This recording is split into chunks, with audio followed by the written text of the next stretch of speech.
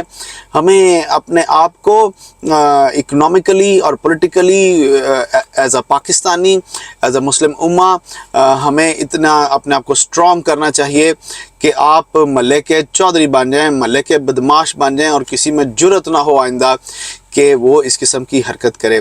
چلتے ہیں احمد کے پاس اور وہ اس بارے میں کیا سوچتے ہیں ان سے پوچھتے ہیں. جی احمد. جی رانا صاحب. رانا صاحب، قومی اسمبلی نے آج قرارداد پاس کی اور سویڈن سے ریکویسٹ کی کہ جس بندے نے قرآن پاک جلایا تھا مسجد کے سامنے سویڈن میں، اس کو قرار واقعی سزا دی جائے. کل 7 تاریخ کو پاکستان میں یوم احتجاج تمام پارٹیاں منا رہی ہیں. ہر پارٹی نے اس کی کال دی ہوئی ہے اور یوم احتجاج اس کو منایا جائے گا. سب سے میری تو یہی درخواست ہے، جلاؤ گھراؤ نہ کریں، لیکن اپنا احتجاج ضرور ریکارڈ کروائیں. یہ ایسا ایشو ہے جس پہ جتنی بات کی جائے کم ہے. قرآن پاک کی اہمیت ہمارے لیے بہت اہم ہے. اللہ تعالیٰ کی کتاب ہے، نورانی کتاب ہے، محفوظ کتاب ہے. آج تک جتنی قرآنی کتابیں، آسمانی کتابیں آئی ہیں، ان میں سے سب سے محفوظ قرآن پاک ہے، بالکل اپنی اصل شکل میں. سویڈن میں اچھے واقعات نہیں ہوئے تو اس لیے، اور یورپ میں بھی کبھی کبھی یہ ہو جاتے ہیں. یو این نے بھی اس پہ قراردادیں پاس کی ہیں. میرا خیال ہے کہ یورپینس کو اس کو کنسیڈر کرنے کی ضرورت ہے کہ وہ جو ہے قرآن پاک کے حوالے سے کوئی ایسا کام نہ کریں. دوسری عرض میں یہ کرتا چلوں کہ آج میں نے ایک ویڈیو دیکھی، وہ میں شیئر بھی کرتا ہوں، نان صاحب آپ بھی ناظرین کو دکھائیے گا، ابھی اس کی اتھینٹسٹی کلیئر ہو جائے گی۔ بخارا سمرقند، بخارا ازبکستان میں ایک بلڈنگ بنائی گئی ہے، اس بلڈنگ کی دیواروں پہ ہر کمرے میں ایک سپارہ لکھا گیا ہے قرآن پاک، 30 کمرے ہیں، 30 پارے دیواروں پہ لکھے گئے ہیں۔ بڑی خوبصورت بات ہے، دیکھ کے اچھا لگا، اچھا احساس ہوا۔ اس کی ڈیٹیل ابھی آئے گی، لیکن قرآن پاک کے حوالے سے میں عرض کرتا چلوں، نمبر 1۔ نمبر 2، اگر کبھی آپ مصر میں جائیں تو میں کل ہی آج ایک بیان پڑھ رہا تھا، ایک صاحب ہیں وہاں پہ امام ہیں، وہ ہر 5 نمازوں میں قرآن پاک مسلسل سناتے ہیں اور کوشش کرتے ہیں کہ مہینے کے اندر اندر یا 16 دنوں کے اندر اندر قرآن پاک پورا ختم ہو جائے۔ مصر میں نے خود دیکھا ہے رانا صاحب کو، لوگ گاڑی ڈرائیو کر رہے ہوتے ہیں اور ہاتھ میں قرآن پاک بھی ہے، ساتھ گاڑی کا ہینڈل بھی پکڑا ہوا ہے، ایسے گاڑی چلا رہے ہیں، ساتھ ساتھ قرآن پاک پڑھ رہے ہیں، آفیسز میں جا رہے ہیں قرآن پکڑا ہوا ہے، ہاتھ میں پڑھ رہے ہیں۔ مصر میں بہت زیادہ قرآن پاک پڑھا جاتا ہے، بر صغیر میں کہتے ہیں بہت زیادہ سمجھا جاتا ہے، لوگوں نے بڑی تحقیق کی ہے اس پہ۔ عرب میں بہت زیادہ اس پہ عمل بھی ہوتا ہے ذاتی طور پہ۔ تو قرآن پاک کی اپنی خوبصورتی ہے، جو اس کی عزت کرتا ہے، حفاظت کرتا ہے، اللہ تعالیٰ اس کو اعلیٰ درجات بھی عطا فرماتا ہے۔ ہماری کتاب ہے، ہمارے دلوں جانوں کے قریب ہے، جو لوگ حفظ کرتے ہیں ان کے دلوں میں محفوظ ہوتا ہے، اللہ تعالیٰ اعلیٰ درجات ان کو عطا فرماتا ہے۔ تو اللہ تعالیٰ ہمیں توفیق دے کہ ہم اس کی حفاظت کر سکیں، اس پہ عمل کر سکیں، جو زیادہ ضروری ہے، اور ساتھ ساتھ سویڈن کیا یورپ کے تمام جو لوگ ہیں ان کو قرآن پاک تحفۃً بھجوا سکیں، تاکہ اس کو پڑھیں اور اس کو سمجھیں کہ اسلام امن اور سلامتی کا دین ہے۔ جی رانا صاحب۔ خواتین و حضرات، حکومت نے جو 2 ایکٹ بنائے ہیں، وہ میرا ذاتی طور پر خیال یہ ہے کہ وہ سپریم کورٹ سے اسٹرائک ڈاؤن ہو جائیں گے، جن میں سے پہلا تو وہ 5 سال والی نااہلی کا ایکٹ ہے، جس میں احمد بہت پریشان ہیں کہ کہیں یہ چور اور ڈاکو ہمارے سر پر دوبارہ مسلط نہ کر دیے جائیں۔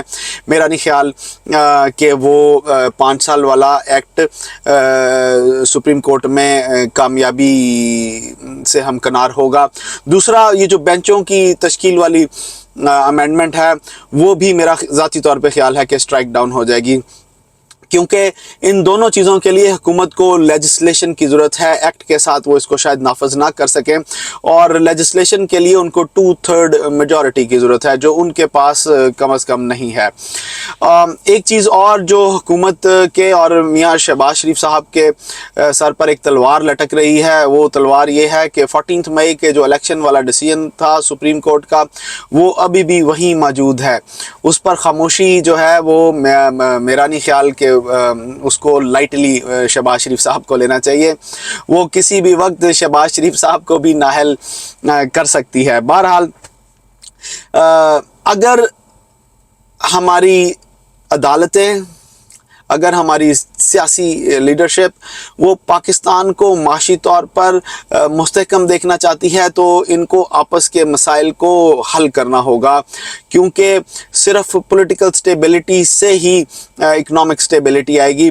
جب ایک حکومت ایک فری اینڈ فیئر الیکشن کے بعد حکومت بنے گی، وہ حکومت ایک کنٹینیوٹی آف پالیسیز کو لے کر چلے گی، اور فارن انویسٹر کو اور یہ جو ہمیں پیسے دیتے ہیں IMF اور ورلڈ بینک اور بلا بلا بلا، یہ ان سب کو بھی پتہ ہوگا کہ حکومت جو کہے گی وہ 5 سال تک کرے گی بھی، اور یہی ایک حل میرے نزدیک ہے کہ پاکستان کو دوبارہ اپنے پیروں پر لایا جا سکے۔